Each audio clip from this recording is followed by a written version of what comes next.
Tyvis, I'm glad you're here. Sometimes we save certain topics for when you are in the house because you played defensive back in the NFL, you played safety in the NFL, and this next topic is about one Grant Delpit. Bucky Brooks, the really intelligent writer for NFL.com, released his all-defensive breakout team in 2023. And, Steve, you can take 175 full here. We'll go through the full team. Grant Delpit's on it. And then I want to see if Tyvis believes that if Jim Schwartz, could unlock his full potential. On the defensive line, according to Bucky Brooks, his all-breakout defensive team for 2023 is Gregory Rousseau of Buffalo, George Karlaftis of Kansas City. His defensive tackles are Devontae Wyatt and Derek Brown. What did you call him? Devontae Wyatt? No, George. Karlaftis. Oh, okay. I said it right. Purdue. Purdue. He's a Boilermaker. First-round pick, 31st. All right, Nakobe pick Dean, last year. pull it together, will you? Nakobe Dean, Philadelphia. Caden Ellis, who I've never heard of as the other linebacker from Atlanta. And in the secondary is Derek Stingley Jr. of Houston, J.C. Horn of Carolina, Demordre Lenore. Did I say that one right? That sounds like a character from Harry Potter. Demondre Lenore, and then Grant Delpit and Andre Sisco as his two safeties. Andre Sisco sounds like a guy who works for Chippendales. He went to Syracuse. Tyvis, my question for you. Grant Delpit, breakout season 2023. Is it happening? Is it coming for us? You know, this is what I will say. Delpit is he's an interesting player because the thing about the NFL is this. To be successful in the NFL, I actually had this conversation with Nathan yesterday. Pretty much from a talent standpoint, everybody's pretty much even, okay? You look at the safeties around the NFL, there's nobody that's really that much spectacular like that. So what is it that separate guys is the above shoulders. It's the mental, it's the studying, it's the preparation for games.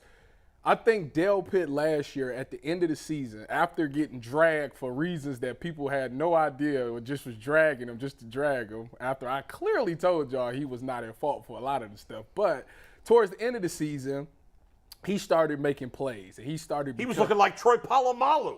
That's absurd. That's a little crazy. That's absurd. That's That's not like the Tom Brady thing. Not at all. Not at all, because that's not the absurd. difference Ed was Reed.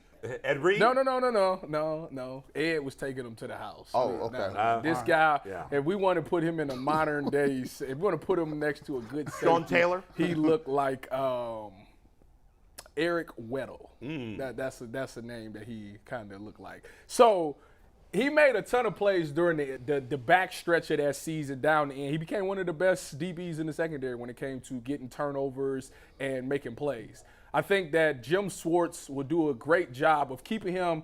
You got to keep him in that comfortable position that he's in. Obviously, he's a box safety. Where he was thriving at last year was being around the ball. He finally started to read his keys. He understood where he fit in run gaps. And when it was time to make plays in the pass game, he was able to read that quarterback's front shoulder, understand where the ball was coming, and he was able to get good breaks on it. If Jim Schwartz wants him to excel, and it's a contract year for him anyway, so, everybody tends to play well their contract year. Jim Schwartz has to do a good job of keeping him comfortable around the box. Don't put him in the post. Obviously, that's why Juan Thornhill is here. And he has to take that step as being a leader on the field. Now, the interesting thing about him yesterday is after I got off the field, or after they got done with practice as I'm walking out, he stopped at the little surface thing. So everybody went in the building to go to the locker room to change. He stayed out there, and they had like the little Surface, because they don't use iPads, they use the Microsoft Surface. He actually stood there and was watching the play. And as I walking by, I said, "You can't even get to the locker room, huh? You got to figure out what you did wrong." He said, "Yeah, I got to know. So it tells me that he's trying to learn the game, and he's trying to correct his mistakes, because you got to become obsessed with this thing. If you really want to be great at this game, you got to be obsessed with your job. You can't just do it on the field and then leave. And you got to study the film, understand, maybe I took a wrong step. Maybe I can't put my body weight on this foot on this play before it starts if I want to get there. Like, that's how you got to be. You got to be so picky in your movement if you want to be great. And to me, him taking that step by looking at that iPad or that Surface after practice shows me that he's at least dedicated to trying to be a better player. So I can see him becoming a breakout player. He has to be a breakout player for the Browns, actually. And what he's saying right there is right on. That was my problem with what they was doing last year. I didn't see nobody doing that last year. He wasn't stopping, looking at the iPad before he went into the locker room. You know what that is? That means somebody on your ass. That means Jim Schwartz is not playing around with you. I like the way he talked. He talked different, bro. Like that Joe Woods massage your shoulders. Like just go back and just understand the way that they was operating. Last year, and I told everybody in 2019, when they was decently good, I said, this guy's going. You're never going to reach where you want to go mess around with this guy. This guy is it's optional. Like, think about it. These guys, a lot of the guys that are playing, they got mercenary mentalities. When a guy tells the defensive coordinator, I'm only playing on these downs, I can't believe That's that. a disgrace. I can't believe the season that. was over. I can't believe because everybody else was like, psst. Then you had guys coming out telling you, you know what? We actually, it messed us up that Jamar Chase wasn't playing. I mean, that was Listen, I tell you what though. While speaking on Delpit, it's also a hidden variable that happened this year that's going to lead him to be a breakout player. Jim Schwartz brought a guy that he knows is going to get the job done. Right. McLeod is behind you. Hey.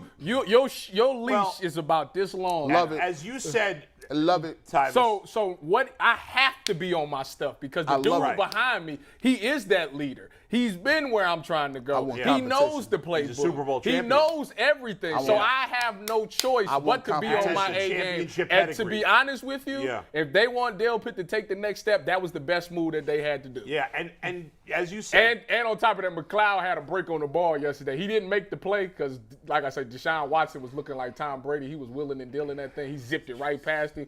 But his break, he understands the game of football. That's what I'm saying. So McLeod could be one of those guys that you see in there. well, and a couple of things. First of all, Delpit, as you said, played great at the end of last year. I think he was playing better than anybody in their secondary at the end of the season. I agree. And so I think it's a great choice by Bucky Brooks. I think we're all expecting him to break out and be an impact player this year. And the Browns have a ton of talent in the secondary. They had it last year, but they didn't make a ton of impact. We need some impact plays from the safety. That's what takes a defense from good to really good. I mean, there's no more elite defenses in the NFL, not like the Bears in '85, those Ravens defenses, the Giants, even Seattle team a few years ago. Like, it's the rules are all in favor of the offense. It's hard keeping guys around. But to be a really good defense, I think, beyond, obviously you want the pass rush and you want to be pretty steady across the That's board. like the number one part. But the secondary, to me, making impact plays. Like, a lot of the good teams on defense have at least one guy in the secondary that's making big-time plays, whether it's sacks, whether it's a lot of interceptions. Well, you know what helps with that is this crazy pass rush that they got now. With that lineup that I seen on that D-line. Yeah, well, tell the folks about that. Oh my God. Yeah. Yesterday, I was sitting there, right? So they go team period, and I see the first D-line come out. Yeah. So I'm interested, like, who is starting on the D-line? Man, Jim Schwartz, you need to cut this out because you ain't playing fair right now. This is sad. He got Miles at one end. Next to him was Dalvin Tomlinson. Next to Dalvin was Zadarius Smith. And on the outside was Obo. And they're both ends is standing up. And I was sitting there like, you got three primetime pass rushers. Well, we think Obo is. He obviously had a good potential. Yeah. And then you got Dalvin in the middle. Like that man's still, bro. That's sad. It makes a lot of sense because we've been talking about it. They don't really have another defensive tackle that's a sure thing starter. Yeah, I mean, they got the Ika, the Mo Hurst, who I hear a lot of good things about. But Zadarius Smith is better than all those guys. So if you can play inside, then and on top of that, what is Zadarius Smith's favorite move? Bully. So, I mean, it's essentially another pass rush in there, and he's in the middle. And especially when Dalvin Tomlinson is huge, he's going to demand a double team because he's so big. Yep. Like, and if you're playing Myles Garrett and Zadarius Smith right next to each other, that's you ain't doubling nobody. I know you're excited about that. You might need to slide the protection that way. Man, I'm excited because you start to see the change of the mentality. When you get guys, a lot of times when you're a bad team, rookies start when they should be starting. Right. You go get we've seen that from the Browns for years. They shouldn't even be in the rotation. You get a bunch of older players who just cashing checks that's starting. And so you end up with this hodgepodge because all of those guys are the best players you have. That's why I am a firm believer in I want depth and I want competition. I love what I just saw right there. How many times has Myles Garrett ever been challenged in practice? You see what they want to see? Let's get on we got Zadarius Smith now. Now we gonna compete on who get the best get off. Look at this. Now look, And you lost this with Myles Garrett, and you lost. So this is how you get better. Getting better is not, and I want to talk about it like from this standpoint. We can't keep talking about culture. Anytime that you hear somebody say that is a tag word, and it's it's laziness when you say that. What the hell is culture? Everything good and bad can't go under a catchphrase. I need people to make damn plays. I need you to get a good get off. That ain't culture. I need you to make a break on the ball. That's not culture. I need you to compete every single day at practice knowing that, guess what? Obo might be getting the bulk of the rushes because he's producing. If you want to be on this mix, we'll play Zadarius Smith inside. Don't think that, like, we be giving positions away. What's the name? Guys talk about Jordan Elliott. Listen, I don't want to hear nothing about Jordan Elliott. You had a 50. Can't play. You can't play. You had an opportunity last year. Perrion Winfrey, you had your opportunity. Y'all had 40s. And y'all really wasn't even doing what you were supposed to do in the offseason. Then you say, you know what? Let me go ahead and get everybody. That's what I like to see. Give me some ball players and get these rest of these dudes out of here. I like competition at every single position. I don't care. Go get you somebody. I agree with you. I agree with you 100%. And I will say, you guys have both referenced Jim Schwartz. Like, Kevin Stefanski's the nice guy, right? Yeah. And Joe Woods was a nice guy. I need somebody like to be the badass. Mike Prefer, nice guy. Yeah. Like, these dudes just walked all over these. Jim Schwartz is not putting up with any of this. But can you imagine if Clowney said to Schwartz, "I'm not going to play on rundowns"? Go get dressed. He would have said, "Well, you ain't gonna be on this roster. You ain't gonna be on this roster." That's embarrassing. That shit can't happen anymore. Yeah. And Ray Ventrone, special teams. You know, you don't see much of special teams. Well, he's running down on kickoffs. He's got an animal. He's got a lot of passion. He played like an animal. So he was the coach like an animal. So the coach is running down with the players. Yeah. Don't let me beat you. I love that. I like that. He's into it. He's coaching like he's still playing special teams, fighting for that roster Pretty spot. much. Love it. Go ahead, Mikey. We're going to wrap up the Grant Delpit talk with some Coach Tyvis breakdown in a second. But before we do that, if you want to see some other elite football action, head down to Canton this weekend. The UCSS squad will be there checking out Boogie and the Pittsburgh Maulers take on the New Jersey Generals at noon. Boogie! $10 tickets, theusfl.com for all your fun, family-friendly events. You can get the tickets and check out the rest of the community service, game schedule, stats, anything you want at usfl.com. Check them out. We'll be there on Saturday in Canton to watch our guy Boogie. And Tyvis, we went through and picked 3 of the best plays we could find. Hold on, but before we do that, let me break down the one throw because I need to criticize. No, before we do it, would you play in USFL like today? They call it. Would you play? I tell you what, yesterday being out on that field around them Browns players, I sure missed the game. Yeah, I would definitely strongly consider it. If my knees was good, I would definitely consider it. How much they paying in the USFL? Probably 40, Last Boogie. 30, 40,000. Yeah, somewhere like so. Yeah.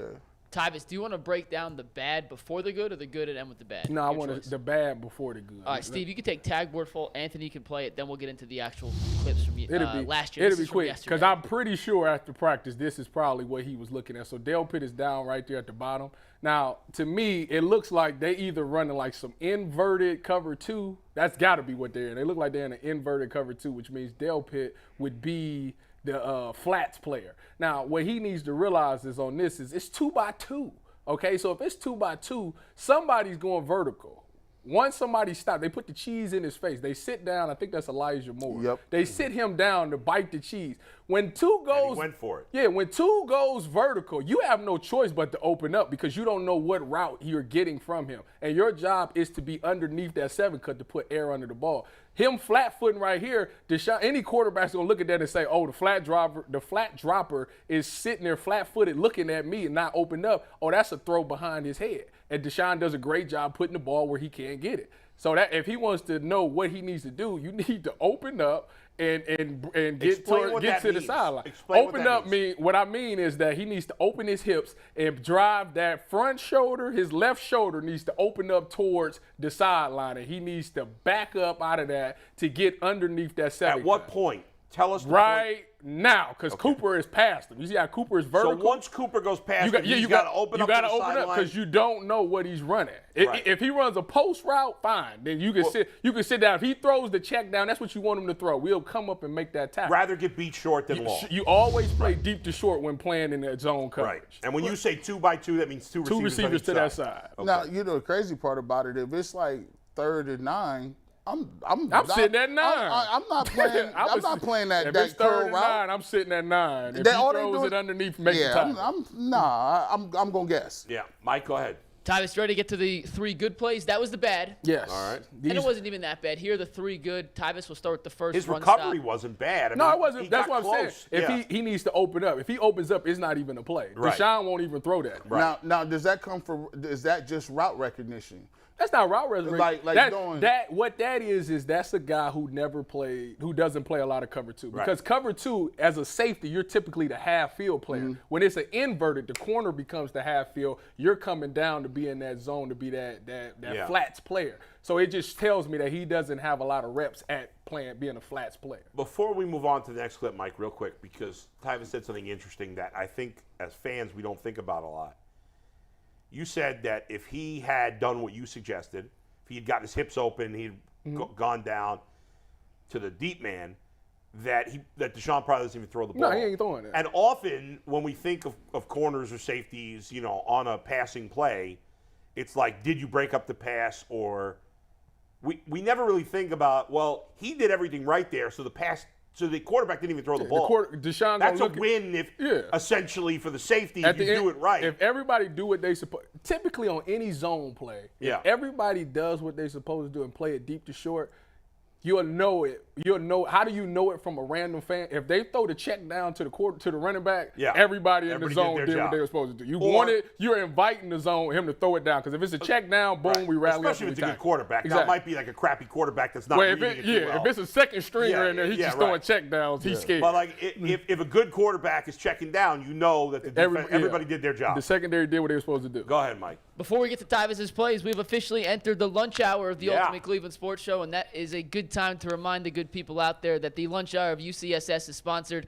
by Colleague Companies Championship. Check them out at the famous Firestone Country Club, July 12th through the 16th. Free admission for kids, free tickets every night. You can learn more at colleaguegolf.com. Tyvis, we spent a lot of time this morning digging through the archives for these Delpit plays. Yeah. So let's get to them, and we'll start with the first run stuff that you wanted to point out here. Yeah, now all of these come, I think, week 17 when they went up against the Washington Commanders. I almost called them the Redskins. When they went up against the Commanders, this was probably one of Delpit's best games. So right now we got Delpit right here. They're in cover 3. How do I know that? Because I just know, trust me, he's supposed to be a buzz player on this, so he's outside of number 2 on the inside shade. Right there, boom. What I like about this is block destruction. He gets his hands in on the wide receiver, throws them inside. As a buzz player, your responsibility is to keep contained on this ball. So he comes in, he attacks his guy, great block destruction, gets off the block, runs down the block, makes the tackle. I would like for him to stay outside, but I get why he went inside, because that receiver kind of tried to cut him off and he met him there. But he does a great job running it down, making plays. To be a great box player, you got to play this game with your hands. Linebackers and safeties have to play the game using their hands. That's how you get off blocks. Right there, it tells me he has violent hands. Boom, he gets the knocks back, throws them to the side, boom, go out there and make the play. Hey, by the way, can you throw that back up there? Just watch Jordan Elliott on this play. Oh, my gosh. Just watch. Can you watch Jordan Elliott? This is not about him. I just want to show you. He's right in the middle of the field. He's right over that guard right there on the right-hand side of the field. Okay. Look at this non-awareness. Oh, my God. You just ran up the field and just fell out. That is pitiful. Now, Tyvis, going back to Delpit on this play, should he have stopped, like there and not gone that last stop? Because he could have gotten outside without even making contact with the offensive player. You got to be sure in this thing, okay? So he's worried that receiver's going out on a play. No, he's worried that receiver's trying to dig him out. All right, so if this play is ran correctly and the running back ran it was supposed to go back inside of where Delpit is. Okay. So that receiver is trying to cut him off so he can create that gap. Right. Which it's fine anyway because Delpit's supposed to fit outside anyways. But Deion Jones, the linebacker, does a great job reading it and closes that gap. So what does a great running back do? Boom, bounce it outside to the next gap, and that's what he did. We want them to bounce. We don't want that. Yeah, you want it to go lateral. Don't let it go north to south. He's gonna hit his head on the goalpost if you don't get in your gap. Yeah. All right, next play, McNugget. All right, Tyvis, you ready for play number 2? Yeah. Another run stuff from the same game, but a different version. Tyvis, explain it what you see, my man. Will do. All right, so Delpit right here. Again, he's in the box. You know, this is another one of those cover 3 things where he's a buzz player. He sees the motion. So with the motion comes G-New. G-New comes in. He's not tracking it along because they're not in man. He's actually becomes the buzz player. Boom, he fits on that outside. Delpit does a great job looking at the rock bat. Where did he fit? He fits on the inside. We call that a spill technique. Spilling it means that you come on the inside. Reason he's doing that because he sees that other guy coming in motion, knowing that he has G-New on the outside, spills it inside, makes the play. It's 2-on-1. If he goes outside, G-New makes the play. If he comes inside, Delpit makes the play. He does the right thing, makes a good tackle. And he avoids the block, but you're right. He spills it. You got to spill it. You got to come inside of it because the tight end is going to essentially say, wherever you go, I'm going to take you wherever you go. He goes they call that a wrong arm that thing. Yeah. Wrong arm technique. Get inside. But it's great recognition by him to be able to see that tight end on that insert. That's creating another gap right there coming inside. It's good recognition. He got good eyes. Next play. All right, and the last one, Steve, it's the very next video. This is a pass play. There's 2 different angles. This was an interception. And, Tyvis, this is what you did in your entire career at Ohio State. No one better in the world ever in the history of football at doing this than you. So walk us through what Delpit did here. Okay, so in this one, strangely, ironically, the Browns did something that they normally don't do. They ran cover 2. With number 2, you got the linebacker coming in. He's going to always open up to 3. What do I mean by 3? That means 3 eligible receivers to that side. Wherever side that is, that linebacker has to carry it. He's a vertical carry. He's supposed to stay underneath. The thing I like about Delpit on this play is he has a landmark. As a cover 2 safety, your landmark is pretty much 1 yard inside of the numbers. You go back, you read the quarterback, you tend to weave pedal with the quarterback's shoulder. Boom, he hits his landmark, sees the quarterback looking inside, breaks back inside, makes a play on the ball. I know people that say Carson Wentz threw a terrible throw. What the hell was he doing? Doesn't matter about that. Was it a bad throw? Hell yeah. Was it a bad throw? Yeah. Absolutely. Yeah. I mean, it was a no throw. Actually, to be honest with you, Deion Jones you're not does a completing that heck pass. of a job of being a vertical carry on that, especially on the wide receiver. But it shows that Delpit has his eyes where he needs them to be. He makes plays on the ball, and that's ultimately what you need to do if you're going to be in that cover 2 or anywhere in that post-safety look. That was a punt. Yeah, basically. Yeah, let's go ahead and punt this out of here. He made the Wentz play. still A doesn't lot have of people, some people would drop it. How about that? Carson Wentz still doesn't have a job, by the way. And with stuff like that, he won't.